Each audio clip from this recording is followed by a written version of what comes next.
Hey everyone, Christina Statke here of CN Spruce Nutrition. We help women dealing with digestive issues and autoimmune conditions just figure out what their body needs in order to feel better. And today I want to talk about a really commonly overlooked factor when it comes to especially figuring out digestive issues. And this is a topic I've been getting really excited about recently because I've been learning so much and doing additional training on this world of genetics and genomics and how our genes can influence how our bodies function. And when we're thinking about digestive issues, whether you're dealing with symptoms like IBS, gas, bloating, loose stools, constipation, reflux, or heartburn, Crohn's, colitis, so many different things, we mainly think of, and a lot of practitioners think of, okay, what are you eating and how is that causing symptoms, or what is specifically going on in the gut that is contributing. And while these things are really important to consider, it's not all about those things. So your genetics can actually influence how your digestion works. And I just am so fascinated by the connection and how I've seen even in myself. I've been learning a ton about my genetics and how to influence things with nutrition and doing fun testing on myself to learn, but I've also been using this tool more and more with my patients with digestive issues because basically, well, I won't go into it too in depth, but what I wanted to share today is the main takeaways that I've learned over the years that are just really important to understand when it comes to genetics because it's just a really important piece. So a couple of things to know about genetics is we used to think that once we have our genes, and like if we have bad genetics, then we're basically screwed and there's nothing we can do. So if you have a really strong family history for something, then you're pretty much guaranteed to get it. That is not always the case. What we know now is you have a template, or you have your genes that you're born with, and then you have all of your environmental factors that can dictate whether those genes get turned on or off, like a light switch. So that's a really important piece to consider. So you can actually impact how your genes work with nutrition and lifestyle habits. So like if you're really stressed, or if you're not getting a good night's sleep, or if your nutrient levels are low, all of those things can turn on the genes that are not going to help you.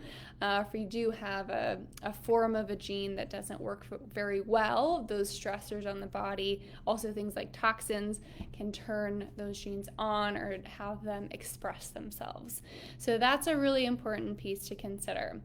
And I mentioned this briefly, but there are a couple specific genes that if you have a specific form of that gene, you actually are at an increased risk of having digestive issues.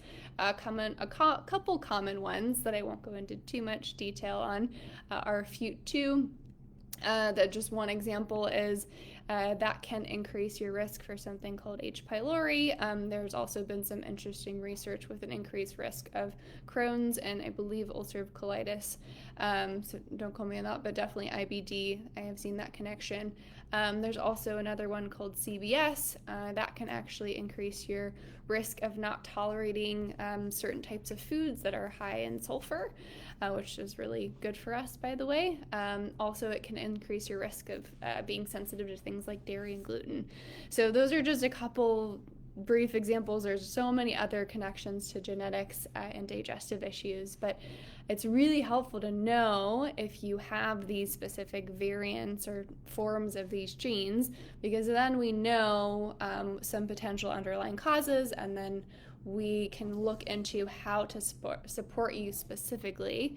We can also look into, are there certain markers we can measure, like blood work or other testing we can do that tells us if these genes are turned on. So yeah, I just wanted to come on and share a couple of things about that. Oh, another thing I wanted to share. Well, yeah, I mentioned we can influence how our genes function with what we're eating and our lifestyle habits. Something fascinating that's come up again and again is the research on how we can actually inherit epigenetic changes, which we can kind of think of like as tags on our DNA.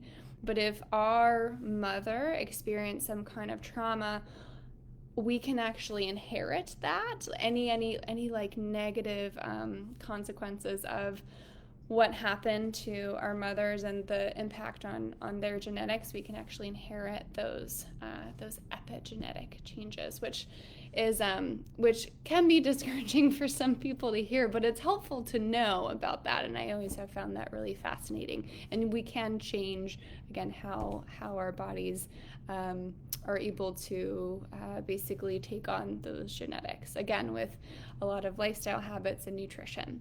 So yeah, I just want to come in and share a few fun facts around genetics, especially as it relates to digestive issues.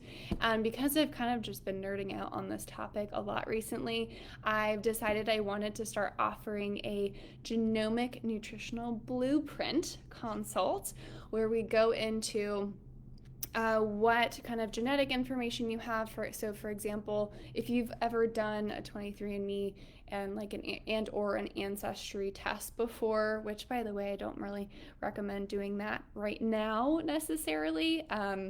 But if you've done it before, then we can use that information. But if you've done that, then I would just take a look at your results and run it through a checker that I use that's very safe and secure. And then we could actually talk about what would be some really important things to look into for follow-up testing to see if your those genes are turned on. Potentially some foods to consider, potentially some supplements to consider, lifestyle habits to consider as well.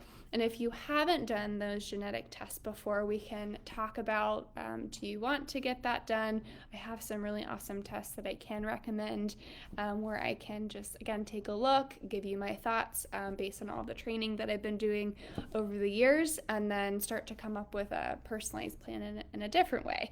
So again, if you haven't looked into genetics, or if you haven't had your practitioner really analyze your genetics and do follow-up testing to see if they're turned on, and you are dealing with either chronic digestive issues or something like an autoimmune disease, that would be really helpful to look into. So best way to take advantage of this is I'm going to put a link to book a strategy session in the comments of this, and I will be releasing that consult soon, the genomic consult.